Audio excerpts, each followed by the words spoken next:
Hello students, एक और मजेदार क्लास में आपका स्वागत है। आज हम एक यात्रा पर चलने वाले हैं, लेकिन किसी ट्रेन या बस में नहीं, बल्कि ये यात्रा है समय की। अतीत से वर्तमान तक और यहां तक कि भविष्य की भी। हम एआई के बारे में और अधिक जानेंगे। आपको याद है एआई का पूरा नाम क्या है? हां, आर्टिफिशियल इंटेलिजेंस। लेकिन आज का पाठ सिर्फ इस बारे में नहीं है कि एआई का मतलब क्या है। आज हम जानेंगे कि यह आया कहां से, शुरू कैसे हुआ और बीते सालों में यह कैसे बढ़ता गया।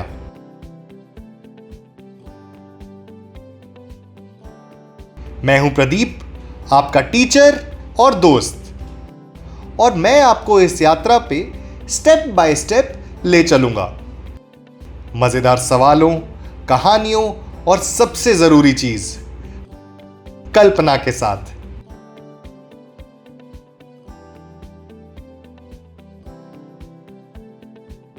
अब एक पल के लिए अपनी आंखें बंद करो और सोचो, मोबाइल फोन से भी पहले की उस दुनिया के बारे में जब इंटरनेट नहीं था, टीवी भी नहीं था, यहां तक कि बिजली भी नहीं थी। क्या दिखता है आपको?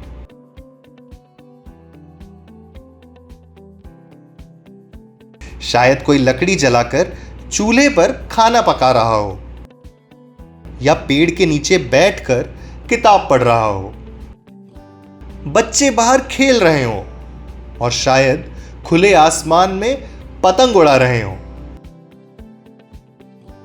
ना कोई चमचमाती स्क्रीन है, ना पक्की इमारतें या सड़क, बस प्रकृति, पंछियों की चहचहाहट, हवा की सरसराहट और इंसानों की सरल आवाजें। लेकिन उस सरल समय में भी लोग बड़े सपने देखा करते थे। वे रचनात्मक थे और उनके पास असामान्य और असाधारण सवाल थे। वे पक्षियों को देखते और उड़ने की कल्पना करते। वे तारों को निहारते और सोचते कि इनके पार क्या होगा। और वे अपने ही दिमाग के बारे में सोचते और अपने आप से पूछते, क्या मैं कुछ ऐसा बना सकता हूं जो सोच सके? सोचने वाली मशीन बनाने का सपना ही सबसे पहली चिंगारी थी जिसे हम आज एआई या आर्टिफिशियल इंटेलिजेंस कहते हैं। कंप्यूटर से बहुत पहले लोग जादू की कहानियां सुनाते थे, ऐसी रथों की कहानियां जो उड़ सकते थे, और ऐसे क्रिस्टल बॉल्स की कहानियां जो सवालों का जवाब दे देती थीं।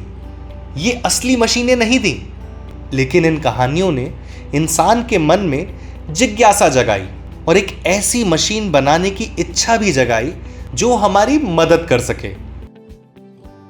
अब जरा सोचो, अगर तुम एक जादुई मशीन बना सकते तो क्या बनाते? थोड़ा समय लो और इसके बारे में सोचो।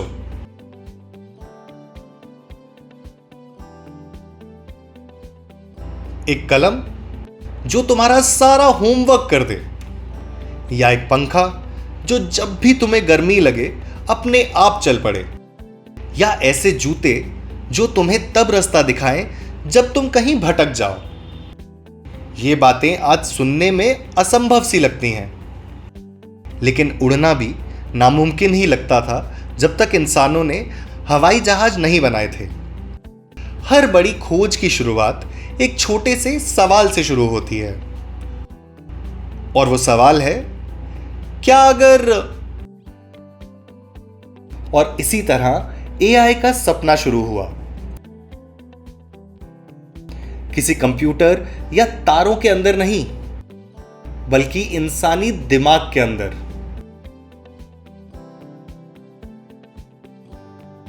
बीते हुए वर्षों में आर्टिफिशियल इंटेलिजेंस का विकास।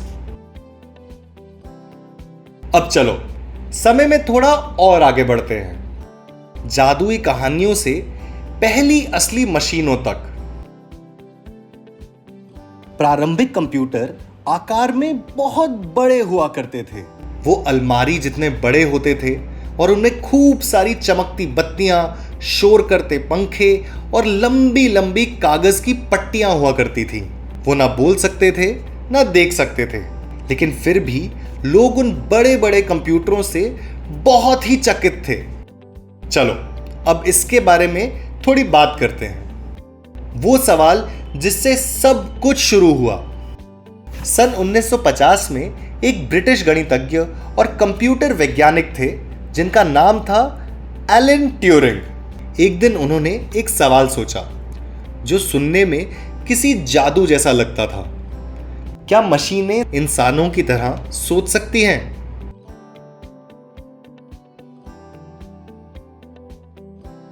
लोगों ने कहानियों और फिल्मों में बात करने वाली मशीनों का सपना देखा था,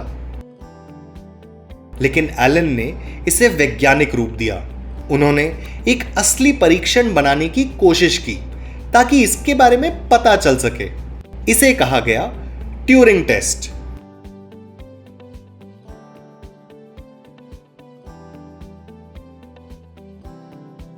ये ऐसे काम करता है। कल्पना करो तुम दो लोगों से बात कर रहे हो। एक इंसान है और दूसरा रोबोट, लेकिन तुम्हें नहीं पता कि दोनों में से कौन इंसान है और कौन रोबोट। दोनों से बात करने के बाद अगर तुम नहीं पहचान पाए कि रोबोट कौन है, तो रोबोट ने परीक्षा पास कर ली है। उस रोबोट को बुद्धिमान माना जाएगा, वैसे जैसे इंसान होते हैं। यह परीक्षण एआई की दुनिया में पहला बड़ा कदम था। अब बात करते हैं एआई के जन्म के बारे में।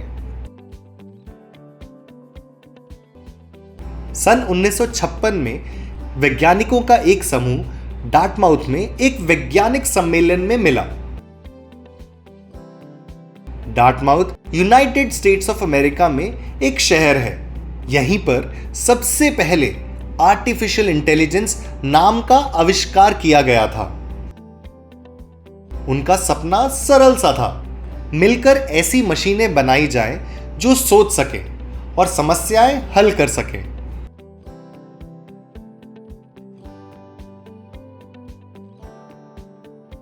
उस दिन से एआई को लोग एक असली विषय की तरह पढ़ने लगे।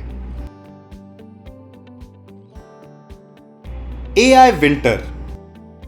लेकिन जैसे परियों की कहानियों में होता है, एआई की यात्रा उतनी आसान नहीं थी। 1960 और 70 के दशक में एआई मुश्किलों में पड़ गया। आपको याद है एआई को सीखने और बेहतर बनने के लिए क्या चाहिए? पिछले वीडियो में हमने इसके बारे में चर्चा की थी।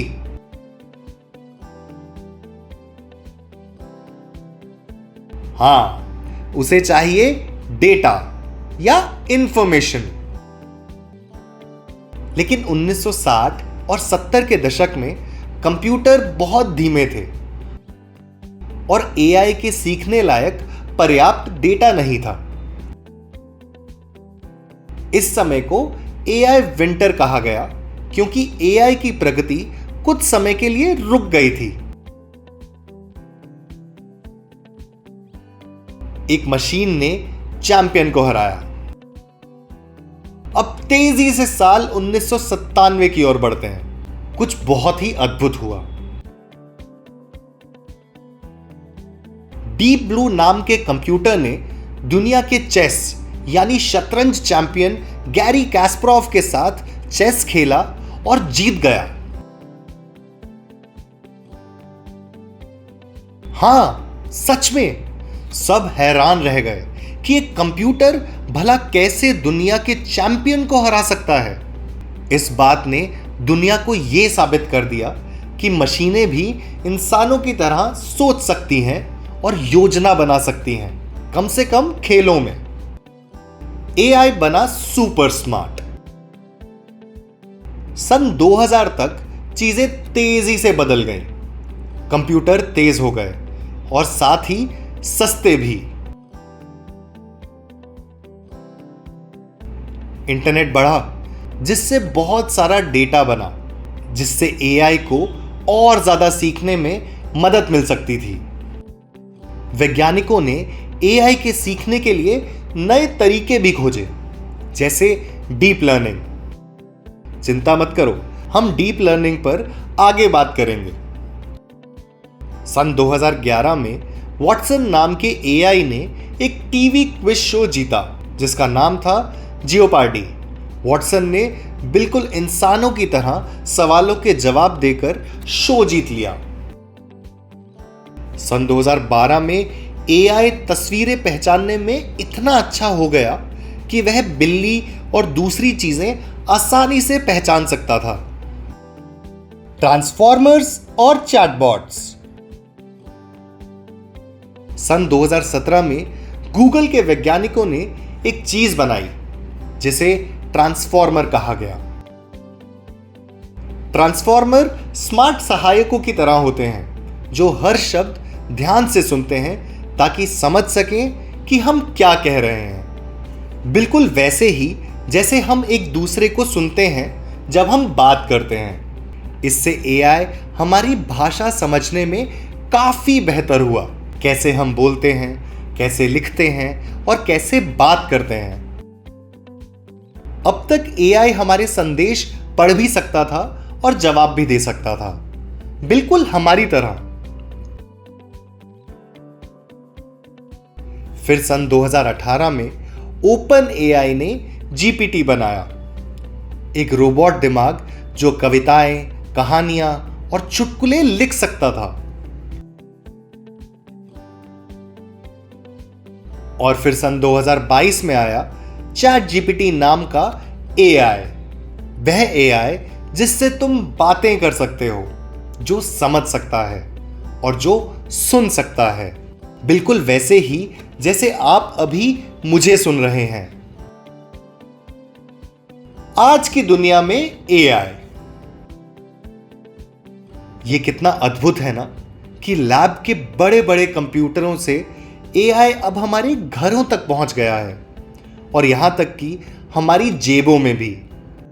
इसके बारे में जरा सोचो, वो एक कंप्यूटर जो कभी पूरा कमरा भर देता था, आज तुम्हारी जेब में एक स्मार्टफोन के रूप में है, और वह भी उन शुरुआती मशीनों के मुकाबले पहले से कहीं ज्यादा स्मार्ट। अपने घर में आप कौन कौन सी स्मार्ट मशीनें ढूंढ सकते हैं?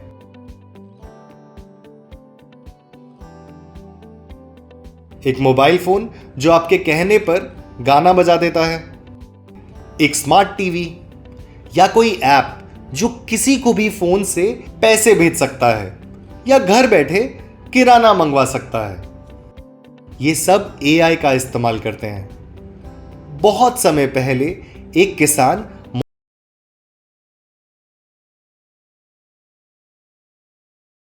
वह अपने फोन से पूछ सकता है, और वो पूछता कैसे है? हाँ, वॉइस असिस्टेंट का इस्तेमाल करके। और फिर फोन उसे बताता है कि कल दोपहर 3 बजे बारिश होगी। यह है एआई जो मौसम का डेटा पढ़ रहा है।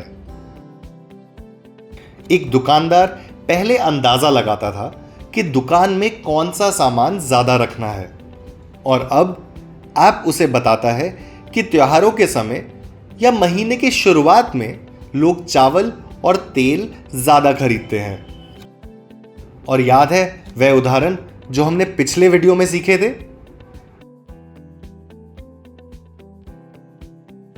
अस्पतालों में भी एआई का इस्तेमाल होता है, रिपोर्ट को तेजी से पढ़ने और बीमारियों की जल्द से जल्द पहचान करने के लिए। आपका फोन भी एआई इस्तेमाल करता है।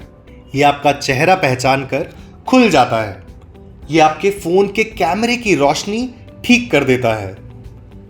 YouTube आपको ऐसे वीडियो सुझाता है जो आपको पसंद आ सकते हैं। यहां तक कि वॉइस असिस्टेंट जैसे सिरी, एलेक्सा या गूगल भी आपके पूछने पर जवाब देते हैं, जैसे समय क्या हुआ है या गाना सुनाओ। और ये मशीनें इतनी होशियार कैसे बनी? क्योंकि ये हमसे सीखती हैं। जब भी हम कहीं क्लिक करते हैं या कुछ खोजते हैं या बोलते हैं, एआई वह सब याद रखता है और खुद को बेहतर बनाता जाता है। कल्पना करो, आपके फोन में एक नन्हा सा रोबोट बैठा है जो बस चश्मा पहनकर नोट्स ही लिखते रहता है। इसे कार्टून पसंद है, यह शाम 6 बजे क्रिकेट देखता है और अगली बार यह आपके पूछने से पहले ही अपने सुझावों के साथ तैयार रहता है। लेकिन क्या एआई परफेक्ट है? नहीं, यह सिर्फ वही जानता है जो हम इसे सिखाते हैं। हम ही इसके टीचर हैं। इसलिए हमें एआई का इस्तेमाल समझदारी और विनम्रता के साथ करना चाहिए।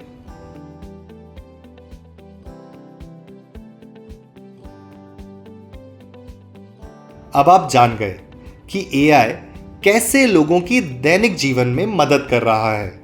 किसान मौसम की भविष्यवाणी कर सकते हैं, डॉक्टर रिपोर्टों को जल्दी देख सकते हैं, गूगल मैप्स की मदद से ड्राइवर सही रास्ते ढूंढ सकते हैं। लिखी हुई चीजें सुनाकर एआई उन लोगों की मदद कर सकता है जो देख नहीं सकते। जवाब ढूंढने और नई बातें सीखने में स्टूडेंट्स की मदद करता है। और भी बहुत से तरीके हैं जिनसे एआई हमारी मदद कर रहा है। लेकिन याद रखिए, एआई इंसानों की जगह लेने नहीं आया है। ये तो हमारी मदद करने, हमारा समय बचाने और हमारे जीवन को आसान बनाने के लिए है। ये स्मार्ट मशीनें सालों की कल्पना, विज्ञान और मेहनत का नतीजा है।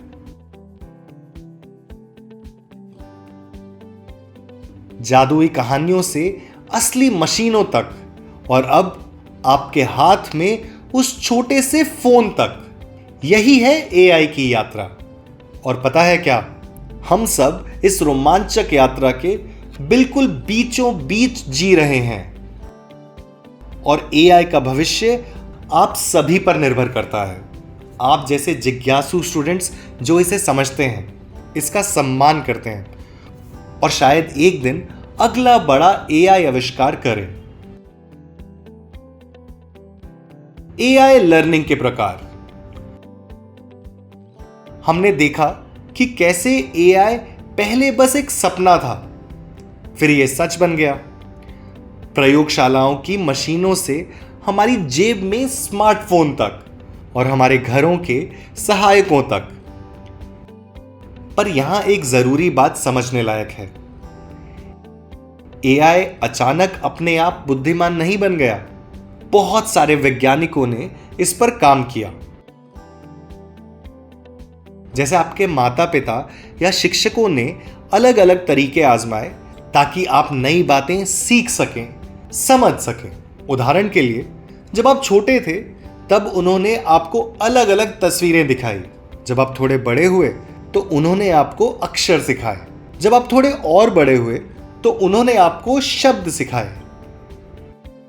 ठीक वैसे ही वैज्ञानिकों ने एआई को अलग अलग तरीकों से सिखाने की कोशिश की। जैसे एक बच्चा पहले घुटनों के बल चलते हुए लड़खड़ाता है, फिर धीरे धीरे चलना और फिर दौड़ना सीख जाता है।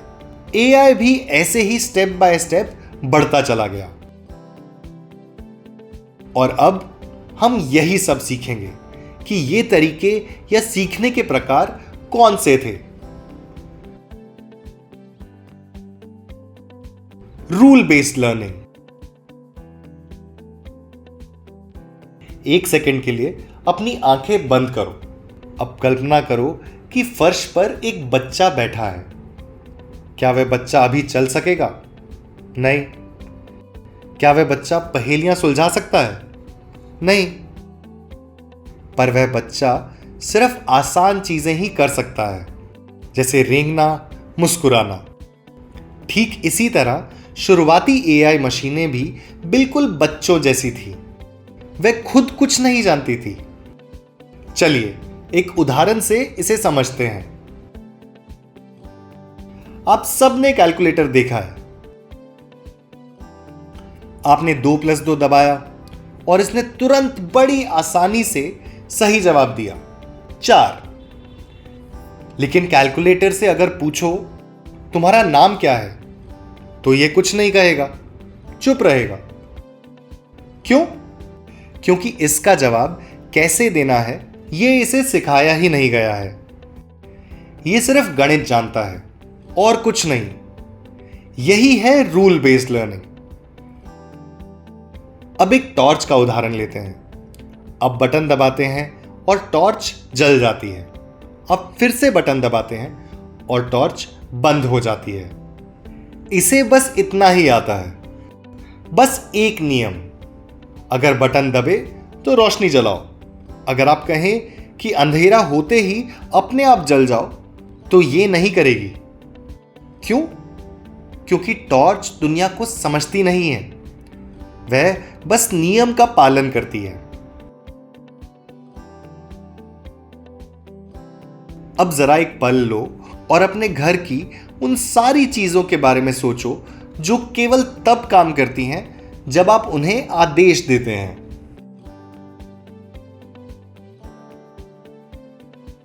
क्या ऐसी कुछ चीजों के बारे में आप सोच सकते हैं? आइए ऐसी कुछ चीजों को साथ में देखते हैं। टीवी रिमोट, बटन दबाओ वो चैनल बदल देता है। पंखे का रेगुलेटर, नॉब घुमाओ पंखा तेज या धीमे हो जाता है। ये मशीनें सोचती नहीं है, ये सीखती नहीं है, ये अपने आप नहीं बदलती, ये बस वही करती हैं जो इन्हें सिखाया गया है, बिल्कुल एक बेबी एआई की तरह। अब आपको लग रहा होगा कि जब ये छोटी मशीनें सोच या सीख नहीं सकती और ये सिर्फ नियमों का पालन करती हैं, तो ये बुद्धिमान नहीं हुई। तो फिर इन्हें एआई या आर्टिफिशियल इंटेलिजेंस कैसे कहा जा सकता है? आप सही हैं, ये मशीनें सीख और सोच नहीं सकती थीं, लेकिन पुराने समय में ये भी एक बहुत बड़ा स्टेप था। पहली बार इंसानों ने ऐसी मशीनें बनाई थी जो नियमों का पालन अपने आप कर सकती थी, बिना किसी इंसान के पास खड़े हुए। तो ये इंसानों जैसी स्मार्ट नहीं थी, लेकिन ये तेज थी, सटीक थी और कभी भी नियम नहीं भूलती थी। ये एक सहायक जैसे थी जो कभी भी थकता नहीं है। कुछ ऐसा था शुरुआती एआई।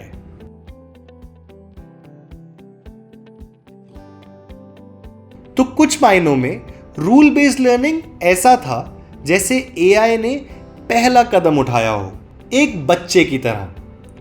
तो चलो, हमने जो बातें की उसे एक बार दोहराते हैं। शुरुआती एआई एक बच्चे जैसा था जो सिर्फ बहुत सरल काम करता था।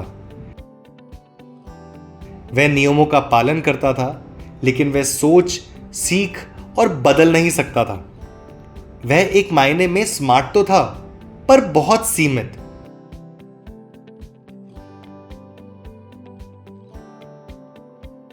मशीनें जैसे कैलकुलेटर, टॉर्च, रिमोट्स आदि कुछ ऐसे ही उदाहरण हैं रूल बेस्ड लर्निंग के। Machine learning. अब हम देखेंगे कि एआई कैसे धीरे धीरे एक बच्चे की तरह बड़ा हुआ, जिसने देखकर, सुनकर और याद रखकर सीखना शुरू किया। ये एआई की यात्रा का अगला कदम है। इसे मशीन लर्निंग कहा जाता है। अब चलो इसे समझने की कोशिश करें कि मशीन लर्निंग क्या है। आओ इसे एक उदाहरण से समझते हैं।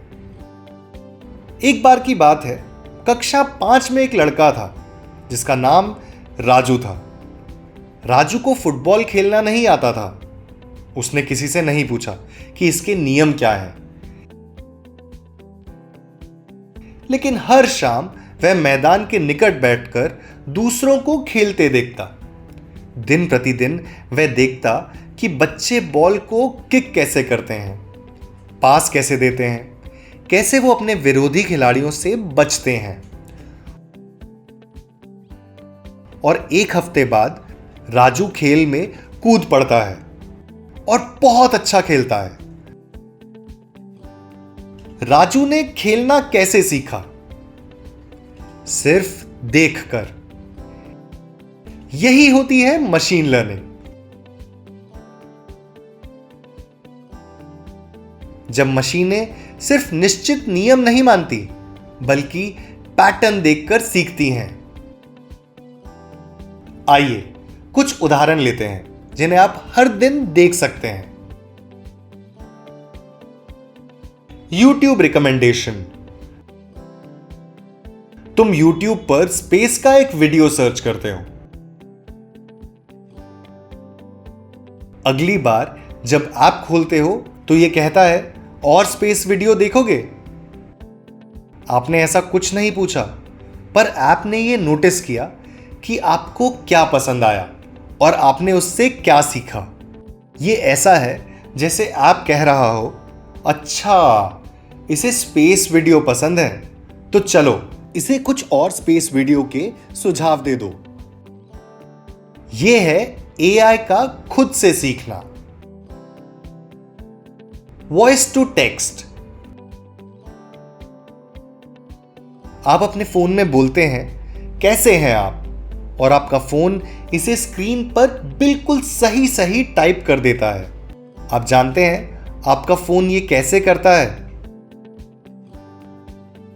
फोन ने लाखों आवाजों को सुना है और उनसे सीखा है, और अब ये आपकी आवाज समझता है। हर बार जब आप बोलते हैं, ये और बेहतर होता जाता है। यही है एआई का सीखना। अब तुम सोच रहे होगे, क्या मशीनें सच में हमारी तरह सीख सकती हैं? नहीं, बिल्कुल हमारी तरह नहीं। पर हां, ये सीखती हैं कि हम क्या क्लिक करते हैं, क्या टाइप करते हैं, क्या देखते हैं, क्या सुनते हैं, क्या सर्च करते हैं। सोचो, एक छोटी सी नोटबुक मशीन के अंदर है।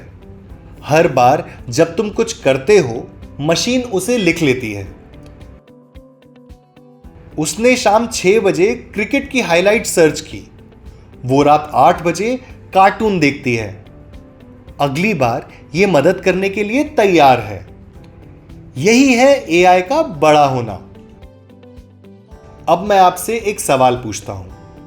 जब आपके माता पिता कहीं गाड़ी चलाकर जाते हैं, तो गूगल मैप्स सबसे तेज रास्ता सुझाता है। क्या आपने देखा है? तो इसे कैसे पता चलता है? यह सड़कों पर हर दिन चल रही हजारों गाड़ियों से सीखता है। यही है मशीन लर्निंग। जितना ज्यादा आप इसे इस्तेमाल करेंगे, यह उतना ही स्मार्ट होता जाता है। पर रुको, क्या यह हमेशा ही अच्छा है? ज्यादातर हां, पर हमें याद रखना चाहिए कि एआई हमसे सीखता है। अगर हम बेकार या गलत चीजें क्लिक करेंगे, तो ये वैसे ही और दिखा सकता है। पर अगर हम काम की अच्छी और मजेदार चीजें देखेंगे, तो ये बेहतर सीखेगा। तो टीचर आप हैं और एआई आपका स्टूडेंट है।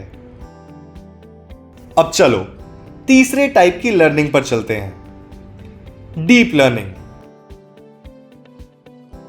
याद है कैसे एआई पहले बच्चा था और फिर बच्चा बड़ा हुआ? अब एआई नौजवान हो गया है। सोचो, जब तुम भीड़ भरे बाजार में अपनी मम्मी को ढूंढते हो, क्या तुम सिर्फ उनके कपड़े देखते हो? नहीं, तुम उनका कद, उनके बाल, उनकी आवाज, यहां तक कि उनके चलने का तरीका भी देखते हो। इन सभी डिटेल्स को एक साथ देखकर आप कहते हैं, वहां है मेरी मम्मी। डीप लर्निंग भी कुछ ऐसी ही है। यह सिर्फ एक चीज पर निर्भर नहीं करती। उत्तर देने से पहले यह एक साथ कई चीजें देखता है।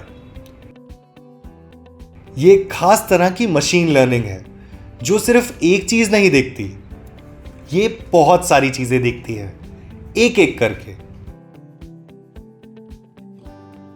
ये ऐसा है जैसे किसी पजल को सुलझाने के लिए हर पीस को चेक करना और फिर कहना, हां ये फिट होता है। तुम सोच रहे होगे, हम इस तरह का सुपर ब्रेन कहां देखते हैं? जानते हो, हम असल में इसे हर रोज देखते हैं। अपने फोन पर हमने फेस अनलॉक फीचर की बात की थी, याद है? जब आप अपने चेहरे से अपना फोन अनलॉक करते हो तो ये सिर्फ आपकी नाक या आपकी आंखें नहीं देखता, ये सैकड़ों छोटी छोटी डिटेल्स की जांच करता है, जैसे आपके चेहरे का आकार, आपकी आंखों के बीच की दूरी क्या है, यहां तक कि आपकी मुस्कुराहट भी। वॉइस असिस्टेंट्स जैसे एलेक्सा या सिरी, जब आप कहते हैं मेरा मनपसंद गाना बजाओ, ये आपके शब्द, स्वर, यहां तक कि आपके उच्चारण को भी समझते हैं। यही है डीप लर्निंग, जो इन्हें इंसानों की तरह बात करने में मदद करती है। एआई के प्रकार। अगला विषय जिस पर हम बात करेंगे वो है एआई के प्रकार। पहले नैरो एआई समझने की कोशिश करते हैं। यह होता है one job helper. Narrow AI का मतलब एक ऐसी मशीन या कंप्यूटर जो सिर्फ एक काम स्मार्टली कर सके। एक बार फिर से अपने कैलकुलेटर के बारे में सोचो। आपने 2+2 दबाया और उसने 4 दिखाया। उसका यही काम है, कैलकुलेशन करना। वो कुछ और नहीं कर सकता। वो बात नहीं करता, वो गाना नहीं गाता, उसे मौसम के बारे में नहीं पता। बस गणित, वो भी तब जब आप बटन दबाएंगे। यही है नैरो एआई, सिर्फ एक चीज में स्मार्ट।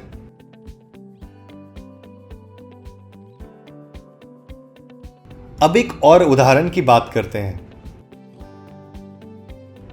गूगल पे स्कैनर। क्या आपने कभी किसी दुकान से कुछ खरीदा है और पैसे किसी बार कोड को स्कैन करके दिए हैं? तो आपने दुकान से कुछ खरीदा, अपने फोन पर गूगल पे खोला, फिर क्यूआर कोड को स्कैन किया और पेमेंट किया। बीप, पेमेंट हो गया। स्कैनर स्मार्ट है, यह जानता है कैसे कोड पढ़ना है और पैसा भेजना है। पर यही एक काम है जो ये कर सकता है। तुम गूगल पे ऐप से नहीं पूछ सकते तुम्हारा नाम क्या है या मौसम कैसा है। फिर से बस एक ही काम, यही है नैरो एआई। अब आगे बढ़ने से पहले एक आखिरी उदाहरण। हमने इसके बारे में पहले भी बात की थी। टॉर्च। आप बटन दबाते हैं, टॉर्च ऑन यानी चालू हो जाती है, फिर दबाते हैं तो ये ऑफ यानी बंद हो जाती है।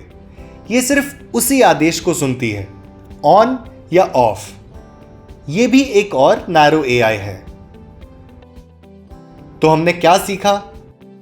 नैरो एआई एक सहायक जैसा है जो सिर्फ एक चीज जानता है और वो उसे अच्छे से करता है।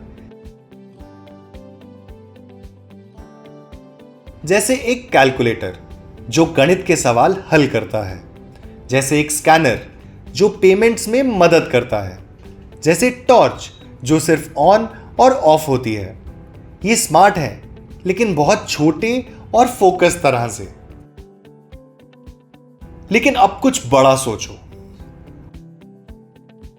अगर एक रोबोट हो जो तुमसे बात कर सके, संगीत बजा सके, गणित के सवाल हल कर सके, कहानियां सुनाए और तुम्हारे सवालों के जवाब दे, वो एक बिल्कुल अलग किस्म का एआई होगा।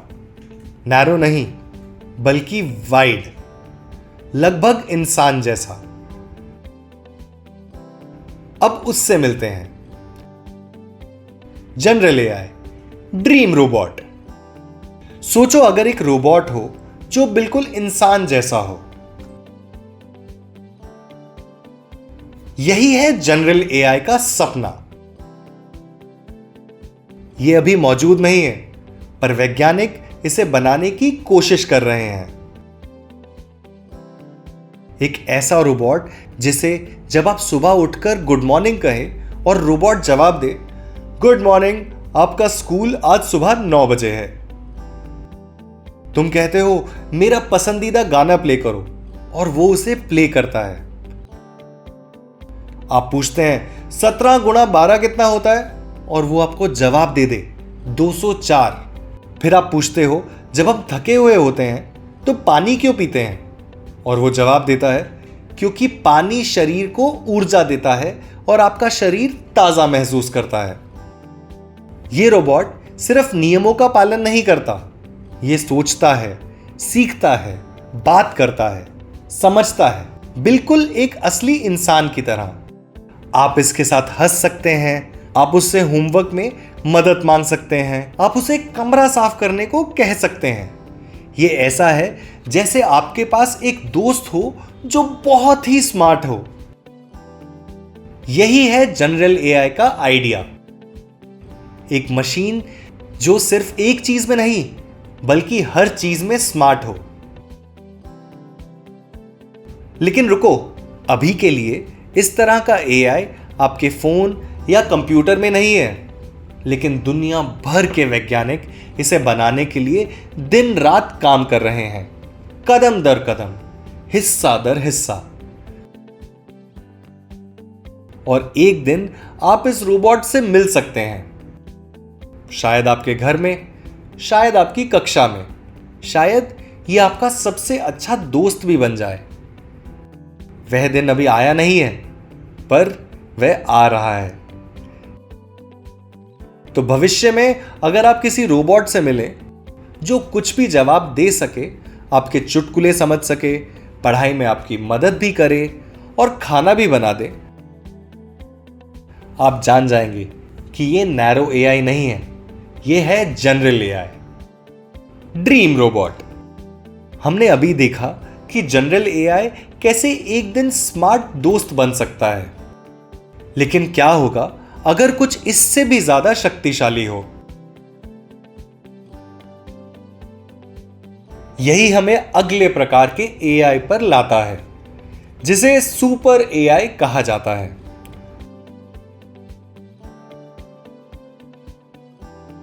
अब जरा सोचिए, आप एक रोबोट से कहते हैं मैं पहाड़ पे चावल उगाना चाहता हूं, और सुपर एआई कहता है ये रहा एक नया तरीका ऐसा करने का, ये खास बीज और मिट्टी आजमाइए। ये सोच सकता है, सीख सकता है, सृजन और योजना बना सकता है, सिर्फ इंसान जैसा नहीं बल्कि उससे भी आगे, जो इंसान सोच भी नहीं सकते। यही है सुपर एआई, एक मशीन इतनी स्मार्ट, इतनी तेज कि ये वो काम कर सकती है जो इंसान भी नहीं कर सकते। ये कुछ ही सेकंड में बड़ी बड़ी समस्याओं को हल कर सकता है। ये चीजें बना सकती है इंजीनियरों से भी तेज। ये सवालों के जवाब दे सकती है जो वैज्ञानिकों को भी अभी तक नहीं पता। मान लीजिए एक गांव में बड़ी बीमारी फैली है, किसी को नहीं पता कि इसे कैसे ठीक करें।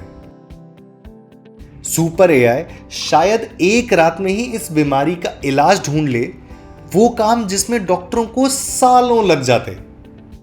लेकिन चिंता मत कीजिए, सुपर एआई का मतलब ये नहीं है कि रोबोट दुनिया पर कब्जा कर लेंगे। लोग ये सुनिश्चित करने पर काम कर रहे हैं कि ये सहायक, सुरक्षित और दयालु बना रहे। वे नियम और कानून बना रहे हैं ताकि इसे सही दिशा मिल सके। अभी के लिए सुपर एआई बस एक विचार है। यह किसी कहानी की किताब में लिखे सपने जैसा है। अभी तक किसी ने इसे बनाया नहीं है, यहां तक कि दुनिया के सबसे होशियार लोगों ने भी नहीं। लेकिन कौन जानता है, शायद आपके गांव से कोई बड़ा होकर इसे बना दे। शायद वे कोई आप ही हो आज का वीडियो खत्म करने से पहले आइए दोहराएं जो भी हमने आज सीखा। पुराने समय में लोग जादुई मशीनों के सपने देखते थे, ऐसी मशीनें जो सोच सकती थी। यहीं से एआई का विचार शुरू हुआ। वर्ष 1950 में एलन ट्यूरिंग ने पूछा, क्या मशीनें सोच सकती हैं, और बनाया ट्यूरिंग टेस्ट। 1956 में वैज्ञानिकों ने इस सपने को नाम दिया आर्टिफिशियल इंटेलिजेंस। एआई ने एक धीमा समय देखा जिसे एआई विंटर कहा गया। लेकिन वर्ष 1997 में जब एक कंप्यूटर डीप ब्लू ने एक शतरंज चैंपियन को हरा दिया तो यह कुछ नया था। साल 2000 के दशक में एआई बेहद स्मार्ट हो गया। उसने तस्वीरें देखना सीखा, भाषा समझना सीखा और इंसान की तरह बात करना भी। आज एआई हर जगह है, आपके फोन में, यूट्यूब, गूगल मैप्स और यहां तक कि अस्पतालों में भी। हमने एआई के लर्निंग के प्रकार भी सीखे। पहला, रूल बेस्ड लर्निंग, जैसे कैलकुलेटर या टॉर्च, जो सिर्फ तय नियमों को मानते हैं। फिर मशीन लर्निंग, जैसे यूट्यूब, जो सीखता है कि आपको क्या पसंद है और समय के साथ खुद को बेहतर बनाता जाता है। फिर डीप लर्निंग, एक सुपर दिमाग की तरह जो एक साथ कई डिटेल्स चेक करता है, जैसे आपके फोन का फेस अनलॉक फीचर। हमने एआई के प्रकारों से मुलाकात की। नैरो एआई सिर्फ एक काम करता है, जैसे कैलकुलेटर, बारकोड स्कैनर या टॉर्च। जनरल एआई जो अभी बनाया जा रहा है, एक दिन ये कई काम करेगा, बिल्कुल इंसानों की तरह। सुपर एआई, इंसानों से भी ज्यादा स्मार्ट और भविष्य का एक विचार। यह अभी असली नहीं है। तो स्टूडेंट्स, हर प्रकार का एआई किसी सीढ़ी चढ़ने जैसा है और हम अभी शुरुआत में हैं। आपने बहुत अच्छा किया साथ चलते हुए। मुझे आप सभी पर बहुत गर्व है। अगले वीडियो में हम देखेंगे कि एआई पहले से ही हमारे आसपास कैसे है, साधारण चीजों में जिन्हें हम हर दिन देखते हैं या इस्तेमाल करते हैं। अलविदा और मिलते हैं अगले वीडियो में।